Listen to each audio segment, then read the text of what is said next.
So the first card here is the Queen of Swords. This is your energy. And the Queen of Swords, this is somebody that is very decisive. For example, she knows what she wants. She or he knows what they want. And they're able to, strategize and have a game plan in order to be able to achieve their objective. When you're showing up in the reverse position, it basically indicates to me a situation where you're feeling a little bit stuck. You're feeling a little bit unsure, with a little bit of a topsy-turvy type of energy. On the one hand, you want to implement new changes and to steer your life in a very positive direction. You want to move ahead and you want to forge a new path for yourself. On the other hand, there are situations surrounding your environment that's not allowing you to do so. And this is a card about, thinking about the past, demanding answers from the past, wanting some type of a finality, some type of either closure from a past situation. So something from, November and December that might have really stirred you up, and you're trying to, cut off those cords of attachment, but you're still somewhat not able to do that. So it feels a little bit frustrating for some of you. And I do feel that the overall theme of this card is urging you to think about things and do some type of a strategic planning for the year ahead so that you can be able to achieve the goals that you want. And you can, affect outcome within certain areas where you have control over. As it pertains to other people, you might not have control over what they're doing, what their motives are, what their objectives are. But this is more about, drawing back your energy, figuring out where you are headed, what you are trying to achieve, and putting down a realistic course of action or a realistic game plan so that you can move forward. Okay. I do feel a lot of you are demanding answers from something or somebody that from the past. In your second house, we have the Two of Swords, and the second house deals with your money and your value system. So the Two of Swords is waiting on a decision as it pertains to money, financial, windfall, financial outcome. So this is like waiting on a result from another, like a decision that is made by another person or a decision that is made regarding your financial situation, waiting for a raise, waiting for a promotion, thinking about shifting jobs and not really sure whether or not you should grab new opportunities as they come in. And as it pertains to your values, this is a card about, being, drawing back your energy and figuring out who you are and how what you value. So don't get sidetracked or don't get swayed by other people because they're bringing you either an emotional argument or even a rational argument. These things might make sense the way they're logically presented to you, but if your gut instincts tell you that, there is something more to the argument, I do feel it's time for you to withdraw and figure out where you stand rather than being persuaded by either an emotional or even a rational argument. I feel for many of you, as it pertains to your financial situation, things are there might be a lot of structural changes within your work environment, and you're not really sure if you should stay or if you should continue to move forward to a different work environment. So I do feel some type of ebb and flow, some type of fluctuation and uncertainty as it pertains to the viability of your job or the stability of your job long term. So you're doing some, I feel, serious reassessment to figure out if it's still worth staying in this environment. Okay. Third house deals with communication, and it deals with siblings as well. Let me talk about your communication first, mainly because the heavy theme for this month is effective communication, how you present your arguments, how you communicate with others, how you get your point across, as well as how you can figure out a game plan so that you can be able to either persuade other people to get on board with you or to present yourself in a way where you can be persuasive to other people. In the third house, we have the Hierophant in the reverse position. The Hierophant in the reverse position basically indicates a situation where people are not, as it pertains to your specific communication style. I feel like there might be some communication problems. It's sort of like telling a story and there isn't a beginning, a middle, and end. So they're urging you to go back to the source, figure out things in a chronological, in a logical progression before you talk about, before you describe a situation or before you talk about how, cause and effect. So they're telling you not to jump to conclusion. Go back to the source, identify, which event happened first, what happened second. So it's basically telling you to do things in a more traditional, in a little bit more of a structured way, just so that you can understand all the pieces of the puzzle, so that by doing so, you will then be able to answer, be able to get answers to the bigger picture, to be able to see the bigger picture. So the advice here is, say what you need to say, communicate in a way that makes sense to the other people, and understand that maybe people need a lot more, I want to say like proof before they can jump on board and be on the bandwagon with you. So simplify your communication style. Okay. And, I guess like having a layout, having a little bit of a game plan when it comes to communication is going to be a lot better in your favor. The Hierophant indicates some type of institution as well. And as it falls in your third house, the third house deals with siblings. So, I feel that a lot of you might be in situations where there might be some type of dysfunction within the household environment that you grew up in. There might have been some type of non-traditional family. So, I do feel foster care system. I do feel dealing with somebody in your family that might pertain to like children, foster care systems, child protective services, and things like that. And you might even be working in this capacity, or you're going to be communicating heavily with people that are working in that capacity. Okay. So it deals heavily with institutions. I do feel that, child protective services coming to mind. I feel like also a lot of you might have grown up in an environment where there might have been like blended families, or there might have been like either people who might have been adopted, who might have been foster. There might have been like, some type of situation where you have a sibling, but, you find out they might not be blood related to you. So something like that. It's not always going to be that dramatic for everybody, but I feel like there's some type of a non-traditional vibe as it pertains to the environment and the siblings that you deal with. The fourth house here is the Hermit in the reverse, and the fourth house deals with your family life, the family that you grew up with, and the family that you're hoping to create for yourself. And it also deals with the mother. We do have the Hermit in the reverse position. Now, the Hermit in the reverse position basically indicates a situation where we're looking at things from a, I want to say like the advice they're giving you is try to look at this situation from a high-minded, from a more, forgiving perspective as well. The home environment that many of you might have grown up in, I feel that it might have felt very, either like very lonely, or there might not have been a lot of love and affection, showered upon you. I feel like a lot of you had expectations growing up, like, parental expectations, social pressure, even family pressure to be a certain way, to get into a certain career track, or, to be like the savior for everybody else, like, to be able to take care of your family when they get older, or parents when they get older, or you might have been the one that everybody counted on. Everyone like thought you were going to be a specific way. And I feel that you are debunking all of their, or exceeding or debunking their expectations of you. So this is a month in which, you are grappling with what people are expecting of you, as well as what you feel you should do for yourself. And I would say stick to your guns. You are a water sign.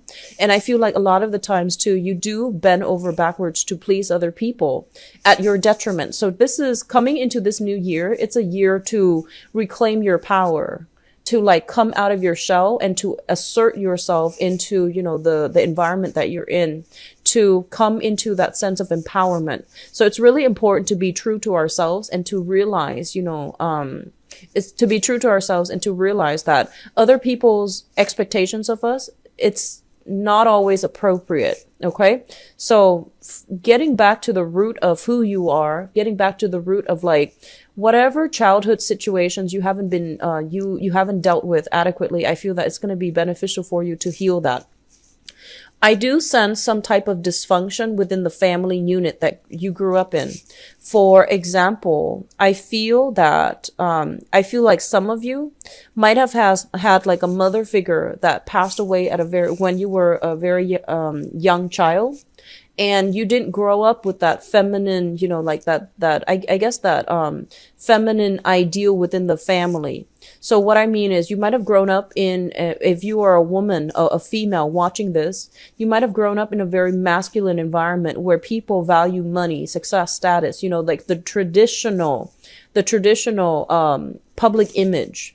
And I feel that, the nurturing side, the emotional rapport that you have with other people, they might have been undervalued, underplayed in favor of more like success, status, prestige. So this is just something coming through for re-examination for this month. And it would be a good idea to try to rectify this situation and to figure, withdraw your energy a little bit and figure out what is it that you value, because I feel that you're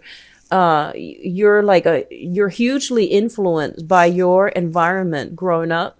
And you might not have a very strong sense of like, what do I want as an individual? So we need to be a little bit careful here. Once again, I feel that a lot of you are easily influenced by the environment that you grew up in and easily influenced by other people around you. So having a strong sense of self needs to happen first. Otherwise, we lose ourselves when we interact with other people. Okay, so for good or bad, but it's usually a negative thing. So just something to be careful about. Okay. Fifth house deals with fun, recreation, and creativity. We have here the Page of Pentacles, and the Page of Pentacles, I usually think of this as, money making endeavors, like small scale, low key types of creative activities that you can do if you're the creative type that can generate money for you. So I usually think of this as somebody who works with their hands. They can be they can be making jewelry, they can be, making purses. They do some type of creative activity with their hands. I do see like more visual arts or even more like arts and crafts. So drawing, singing, even music, and I'm also seeing like people making things out of nothing in order to sell them. So a lot of you might be turning a creative project into an income generating endeavor. And I do feel money is going to start trickling in for you in that manner. So I do sense it's going to be a very, very good thing for you to do. As it relates to romance as well. With the Page of Pentacles, this is an earth sign, a Taurus, a Virgo, or a Capricorn.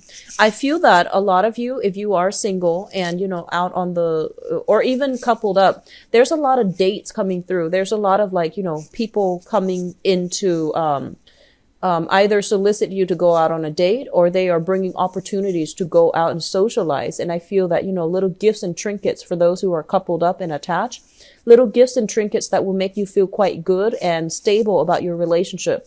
If you are dealing with this person in a dating, social dating type of environment, this is somebody who's definitely interested in you. They have a lot to offer. They are very reliable. And I do feel like they put you on a pedestal. Okay. Earth sign, Taurus, Virgo, Capricorn, Sun, Moon, or Rising. If you're casually dating this person, I feel that there's a lot of like, going out, having fun, doing creative activities as well with this person. And I do feel for some of you, this might be your own child that you're doing some type of creative endeavor with. And then for others, it's somebody that you are, romantically involved with, like socially, lightly dating this person. In your sixth house, we have the sixth house deals with health. It deals with work. And it also deals with your daily routine, your daily activities, okay? We have the moon in the reverse position. So first of all, it's really important for you all to get a lot of sleep, okay? So I do see like this, transient energy, staying up very, very late at night, having your sleep schedule disturbed either because of noise or either because of something in your environment that's not allowing you to get restful sleep. Okay, so I do see as well, this is a health situation, and with the moon, it indicates some type of a respiratory, either like respiratory situation like asthma. I do see having allergic reactions, and I do see like something about, dry skin breaking out in hives. So, moisturizing, these basic maintenance things such as moisturizing, but I do see allergic reactions. I do feel, as well, weakened immune system overall where, allergies or allergens that might not have affected you in the past are now kicking up. Okay. So being careful, taking, proper antihistamine and things like that, or at least, keep yourself very moisturized and very lubricated, through the winter months for those of you who are living in the northern hemisphere. This is going to be something important as it pertains to your health. I do see respiratory situation too, asthma, and, I do feel asthma and I do feel allergic reactions. Okay. Not being able to breathe well, sinus infections, congestion and things like that. I do see the nasal passages. I do see the throat as well with this card. So just be careful about that. In terms of your work environment, and this is going to tie in with something a little bit later. So I'm just going to mention it right now and go back to it in a little bit. There is some reshuffling in your work environment. I feel that November and December, there might have been like a lot of things that were up in the air regarding if you're working for a company, for example. There might have been situations where there might have been mergers. There might have been a large droves of people leaving the work environment and a bunch of new people coming through. There might have been some shuffling as it pertains to the leadership in the work environment. And I feel that you're waiting for the dust to settle. There might have been a lot of new revelations coming through where you're trying to figure out like, do I continue to stay? Why is everybody leaving? If everybody's leaving, should I leave as well? Is something going to happen to the company? So I feel like if that energy came through for November and December, it is a really important time for you to just wait things out, wait for the dust to settle a little bit before you make up your mind. Okay. The moon indicates confusion overall. So it's not, if we're making decisions when we are confused, it's just not a good place to be. So just wait for the dust to settle a little bit. Okay. Now, 7th house looks very good. The 7th house deals with relationships and business partnerships as well. So relationships in love, in romance, and also in, business. First of all, in romance, we do have here the Knight of Cups. This is somebody coming through to offer a gift of love. Okay. They are offering themselves and it's shown up in the upright position, which indicates to me sincerity. It also indicates to me a very, very good energy for somebody who is genuine and who has a good heart. I do feel reconciliation as well coming through for some of you. And I do feel an energy where you are giving yourself to another person. You are offering yourself to another person, either making a gesture to show somebody that you're interested or to, or them to you. What I feel is this. I'm sensing that, for some of you, you're going to get some answers that you need from the past in order for you to just forget about it and just move forward. And what I'm also feeling with this card here is once you are able to move forward, there will be new suitors coming through. I do sense a lot of you might be dealing with another water sign. So a Pisces, a Cancer, or a Scorpio. But because you're also a water sign with you showing up in this position, I feel that, could just be a person. It doesn't matter the sign. They are making their feelings known and they are giving you some type of, I want to say an offer of love, friendship, and at least, dating. Okay. So there is a very, very good, prospective, like a person that is a very good prospect for dating. And that's going to be made known to you sometime this month. 8th house deals with joint finances. We do have the 10 of Pentacles in the reverse. And in the straightforward manner, this card is usually indicative of some type of a broken home. Divorce situation, people that were romantically involved together, they might have had lived in one space and now things are over. And so people are either moving in, moving out. You're dividing your assets between people and you are in a position where you're waiting on some assets to be divided up between you and another person. This is a card that also indicates to me generational wealth. There might have been some type of dispute regarding, as it pertains to like inheritances, divided up between siblings. And there might be some type of internal resentment. For example, somebody's getting like a specific share, somebody's getting a house, somebody's getting a car. And I'm feeling like there is an overall sense of disagreement it's not, I feel like, it can be quite serious for some and then very minor for others. So there's some type of generational wealth being divided up, and it creates a lot of confusion. It creates a lot of this concern about fairness, concern about justice overall as to how financial assets are being divided up, as well as inheritance is being divided up for some of you. The ninth house, the eighth house, there's more to be said about that, but I feel just for the sake of this reading, just some of the things that you want to be careful about. I feel like this situation might drag on past January, okay? So we're going to look into the other months later on throughout the year to see how it comes up and to see whether or not it's going to get resolved. So the ninth house basically deals with your higher education, travel, and we're talking about long-term travel and philosophical outlook.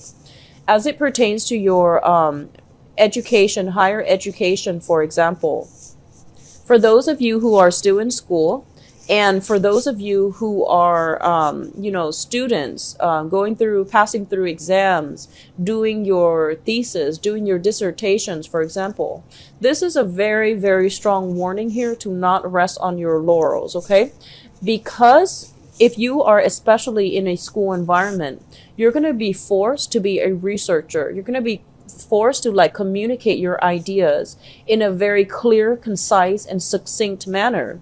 And you're also going to need to know what you're talking about. So that means having ample evidence to back things up.